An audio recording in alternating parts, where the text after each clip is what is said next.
سوچ میں پڑ گئے کہ اب کیا بنے گا۔ حضرت عمر فاروق رضی اللہ تعالیٰ عنہ نے عرض کی، یا رسول اللہ کیا ہم حق پر نہیں ہیں؟ اللہ کے نبی نے فرمایا ہم حق پر ہیں، ہمارا خدا سچا نہیں ہے۔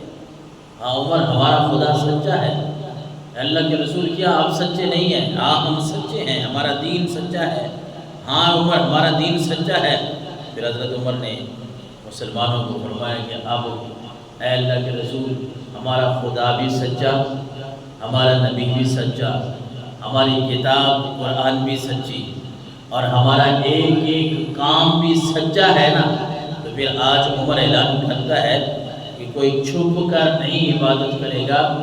صف بناتے ہیں، لائن بناتے ہیں، میں آگے چلوں گا، دوسری صف بناتے ہیں، وہ حضرت حمزہ رضی اللہ تعالیٰ حضور کے چچا، وہ بھی اسلام قبول کر چکے تھے، تو تھوڑا ہی عرصہ ہوا تھا دونوں کو جب اسلام، پہلے حضرت حمزہ نے اسلام قبول کیا، پھر حضرت عمر نے، کافر تو شفتر رہ گئے کہ دونوں یہ جو شخصیات ہیں یہ تو بڑے بہادر ہیں اور یہ ہم سے کھو گئے ہیں۔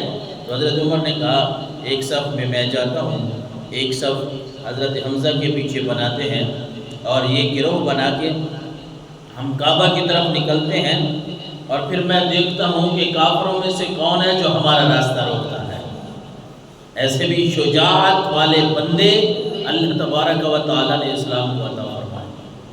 پھر حضرت عمر فاروق رضی اللہ تعالیٰ عنہ اسی طرح نکلے، اور جب آپ صلی اللہ علیہ وسلم نے عمر کی باتیں سنی کہ اب یہ وہ عمر بن خطاب نہیں ہے جو پہلے تھا، جس کے ارادے غلط تھے، اب یہ عمر بن خطاب وہ عمر بن خطاب ہے، یہ اب عبداللہ بن چکا ہے، اللہ کا بندہ بن چکا ہے، اللہ کے رسول کا غلام بن چکا ہے۔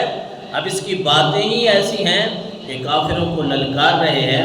تو اللہ کے نبی صلی اللہ علیہ وسلم نے اسی روز فرمایا کہ عمر آپ تو فاروق ہیں، فرق کرنے والے ہیں حق اور باطل کے درمیان۔ اور حضور کی زبان سے یہ لفظ فاروق ایسا نکلا کہ صدیاں گزر گئی، آج مسلمانوں کا بچہ بچہ حضرت عمر فاروق ہی کہتا ہے۔ فاروق کا معنی کیا ہے؟ حق اور باطل کے درمیان، سچ اور جھوٹ کے درمیان فرق کرنے والا۔ اور حضرت عمر نے ایسا فرق کیا ہے حق اور باطل کے درمیان کہ سچ سچ ہوتا ہے، جھوٹ جھوٹ ہوتا ہے۔ یہ اللہ کی عبادت کرنے والے، وہ رب بھی سچا، یہ رب کی عبادت کرنے والے بھی سچے، وہ قرآن بھی سچا، وہ کتاب بھی سچی، وہ نبی بھی سچا۔ تو عمر نے اعلان کر کے بتا دیا لوگوں، جب ہمارا خدا بھی سچا ہے، ہمارا دین بھی سچا ہے، ہمارا نبی بھی سچا ہے، تو اب عمر اعلان کر رہا ہے کہ اب کعبے کے سیر میں ہم عبادت کریں گے، کوئی روکنے والا ہے تو آ جائے۔ پھر کسی کی ضرورت نہیں تھی۔ اظہار اسلام، مسلمان تو پہلے اسلام قبول کرتے تھے، اپنے آپ کو چھپاتے تھے، بھائی کافروں کو پتہ نہ چلے، نہیں تو وہ ظلم و ستم کرتے ہیں۔ یہ پہلے ہی آدمی ہیں، پہلی ہستیاں ہیں۔ حضرت عمر فاروق اسلام قبول کیا، جا کے کافروں کے دروازے کھٹکھٹا رہے ہیں۔ ابو جہل بڑی چیزیں اپنے آپ کو سمجھتا ہے، قوم کا وڈیرا بھی سمجھا جاتا ہے، اس کی جا کے کنڈی کھٹکھٹاتے ہیں، ابو جہل باہر نکل، میں نے اسلام قبول کر لیا ہے۔ ایک وہ وقت ہے مسلمانوں پہ کہ کوئی کلمہ پڑھتا ہے وہ اپنے آپ کو چھپاتا ہے، دعا رب سے دعائیں کرتا ہے، یا اللہ بس کلمہ پڑھ لیا ہے تو اس پہ استقامت نصیب فرما۔ اب یہ کافر ہماری مخالفت کریں گے، یہ ہمیں ماریں گے، پیٹیں گے، یا اللہ تو ہی ہمارا مددگار ہے۔ لیکن پھر اسلام کو اللہ نے یہ وقت بھی دکھایا کہ آج عمر نے اسلام قبول کیا ہے، دروازے کھٹکھٹ رہا ہے۔ ابو جہل باہر نکل، عمر بن خطاب آیا ہوں، اسلام قبول کر لیا ہے۔ جب اس نے یہ سنا نا کہ عمر بن خطاب ہے اور اسلام بھی قبول کر لیا ہے، باہر نکلنے کی ہمت نہیں ہوئی۔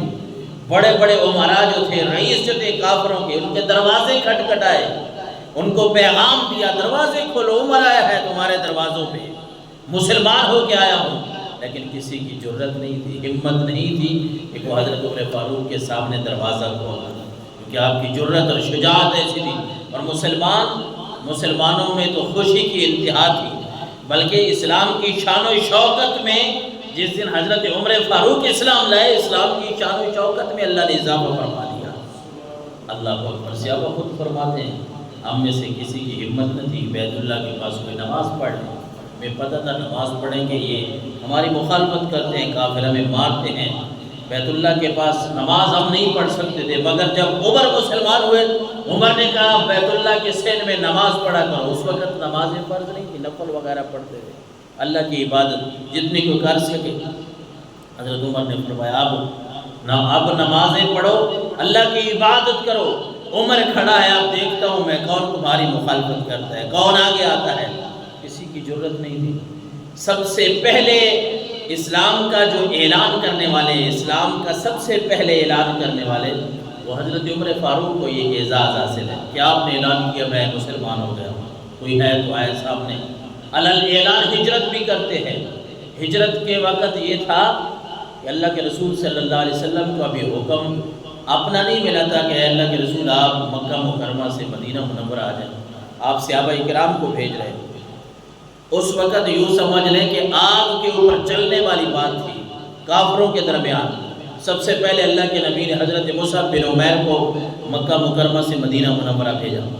پھر اس کے بعد جب حضرت عمر کی باری آئی، مسلمان پریشان تھے، اللہ کے رسول کا حکم ہے بھائی مکہ چھوڑ کے مدینہ منورہ جانا ہے، مکہ مکرمہ چھوڑ کے۔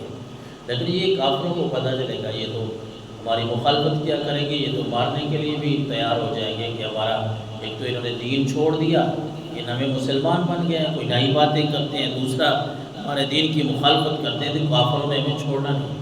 لیکن حضرت عمر فاروق جب ہجرت کرنے لگے، اور ہیں بھی مہاجرین ان ہجرت کرنے والے لوگوں میں سے جو پہلے ہجرت کرنے والے ہیں مشکل وقت میں، لیکن آپ نے جب ہجرت کی، حضرت علی المرتضیٰ شیر خدا فرماتے ہیں جنہیں حیدر کرار کہا جاتا ہے، وہ فرماتے ہیں کہ عمر کے علاوہ حضرت علی المرتضیٰ فرما رہے ہیں جنہیں شیر خدا کہا جاتا ہے۔ حضرت علی فرماتے ہیں میں عمر کے علاوہ کسی ایسے شخص کو، کسی ایسے آدمی کو نہیں جانتا جس نے علل اعلان ہجرت کی ہو، جس نے اعلان کیا ہو کہ میں ہجرت کر کے جا رہا ہوں، کوئی ہے میرے سامنے آنے والا۔ لیکن حضرت عمر فاروق رضی اللہ تعالیٰ عنہ نے گلے میں تلوار لٹکائی، کعبہ شریف کا طواف کیا، اس کے بعد آپ نے اپنی تیاری مکمل پکڑی، اور اب کافروں کو کہہ رہے ہیں شاہد الوجوہ، تمہارے چہرے بن شکل ہو جائیں، تمہارا ستیہ ناز ہو جائے۔ شاہد الوجوہ من اراد ان تسکلہ امہ ویتم ولدہ وترمل زوجتہ فلیلقنی وراء هذا الوادی۔ اب آپ کافروں کو کہہ رہے ہیں تمہارا ستیہ ناس ہو جائے، میں حرم میں کھڑا ہوں، حرم سے باہر نکلنے لگا ہوں، ہجرت کر کے جا رہا ہوں، مکہ مکرمہ چھوڑ کے مدینہ منورہ جا رہا ہوں۔ من اراد ان تسکل امہ، جو چاہتا ہے کہ میری ماں روئے، جو یہ چاہتا ہے کہ میرے بچے یتیم ہو جائیں، جو یہ چاہتا ہے کہ میری بیوی بیوہ ہو جائے، کسی کی ہے جرت تو پھر حرم سے باہر آ کے عمر سے ملاقات کر لے۔ عمر اس کو بتائے گا کہ کس طرح جو ہے وہ اسلام کی مخالفت کرنی پڑتی ہے۔ اللہ اکبر، یہ جرت اور یہ بہادری تھی اللہ کے نبی صلی اللہ علیہ وسلم کی دعا کہ اللہ اسلام کو عمر کے ذریعے عزت عطا فرما۔ یہ اس دعا کا اثر تھا جو رب کے نبی صلی اللہ علیہ وسلم کے زبان سے نکلی تھی۔ والا حضرت نے فرمایا نا، اجابت کا صحرا، اجابت کا صحرا، عنایت کا جوڑا، دلہن بن کے نکلی دعائے محمد، اجابت نے جھک کر گلے سے لگایا، بڑی ناز سے جب دعائے محمد۔ جب اللہ کے نبی نے دعا کی تو اجابت کا صحرا، عنایت کا جوڑا، دلہن بن کے نکلی دعائے محمد۔ اللہ کے نبی نے جب دعا کی کہ اللہ عمر کو اسلام جیسی عظیم دولت نصیب فرما دے، یہ اس کا نتیجہ تھا کہ عمر صرف اسلام عمر نے قبول نہیں کیا، عمر تو اسلام کا ایک پورا تھم بن گیا، ایک پورا ٹاور، ایک پورا حصہ بن گیا۔ اب کافروں کو للکاری جا رہے ہیں، ہے کوئی مسلمانوں کے خلاف آنے والا؟ جو اتنی خدمت کرتا ہے اسلام کی، پھر اسلام صلہ بھی تو دیتا ہے، اسلام صلہ